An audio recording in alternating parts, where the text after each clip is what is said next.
আসসালামু আলাইকুম বাতিজা, কি অবস্থা? আলহামদুলিল্লাহ ভালো। এত নতুন দেখতেছি দোকানটা, হ্যাঁ? জি নতুন দিছি, আল্লাহর রহমতে দোকান নতুন আমি দিয়েছি। আমার কাছ থেকে আমার দোকানের মধ্যে মাল আছে, অলরেডি আমার গুডাউন আছে, গুডাউনের মধ্যে অ্যাভেলেবল মাল আছে, যে কোনো অর্ডার নিলে অর্ডার নিতে পারবেন। এই দোকানটা কতদিনের পর দেওয়া হয়েছে? এটা 17 দিন হয়েছে, আজকে নিয়ে 18 দিন হয়েছে। মানে আল্লাহর রহমতে বেচা কিনে চলছে ভালোই। ইনশাআল্লাহ আল্লাহর রহমতে বেচা কিনা ভালো হয়। আর এদিকে আমার বাতিজা একজন আছে, দেখা যাচ্ছে ইমন খান। তুমি কে আইছিলা? হ্যাঁ, আইছিলাম মুরগি নেওয়ার জন্য। হ্যাঁ। অন্যান্য বাজারে দেখলাম, অন্যান্য দোকানে দেখলাম হ্যাঁ। অনেকটা হাই দাম, কিন্তু বাইরের দোকানে আসলাম, হ্যাঁ। এখান থেকে আপনার দেখা গেছে 50 টাকা 60 টাকা কম। ঠিক আছে, তাই নতুনদের বলবো যারা আসবেন মুরগি নিতে, তাহলে বিশেষ করে আমার বাইরের দোকানে আসবেন।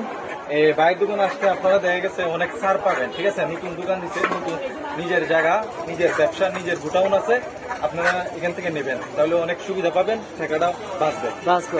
আচ্ছা, তোমার দোকানের নামটা, পরিচয়টা দিয়ে দাও, অ্যাড্রেসটা দিয়ে দাও। আমার নাম মোহাম্মদ জাকারিয়া হৃদয়, তাই আপনার দোকান থেকে এরকম। নোয়াপাড়া বাজার, মুরুগ বাজারে। মুরুগ বাজার কবুতর হাটের পাশে, হ্যাঁ? জি। কবুতর এবং মুরুগ হাটের পাশে। জি, হ্যাঁ। নোয়াপাড়া বাজার, আচ্ছা, ছাগলের হাট। একটু কথা বলি। আসসালামু আলাইকুম দর্শক, আপনারা দেখতেছেন যে আমার বাতিজা, হ্যাঁ, জাকারিয়া হৃদয়, সে দোকানটা সে নিজের জায়গা, কিন্তু এতদিন ভাড়া ছিল, এখন সে নিজে একটা মানে পোলট্রি দোকান হিসেবে মানে চালু করছে। আজ প্রায় 17 দিনের মতো। আপনারা এখানে আসবেন, আইসা নিয়ে যাবেন, অনেকটা ডিসকাউন্ট পাওয়া যাবে অন্যান্য দোকানের সাথে।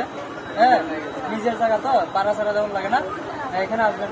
যারা যারা ভিডিওটা দেখতেছেন অবশ্যই শেয়ার করে দেবেন, লাইক কমেন্ট করবেন। থ্যাংক ইউ, আল্লাহ হাফেজ। ওকে। মুরগির দৃশ্যগুলো হ্যাঁ। খেলা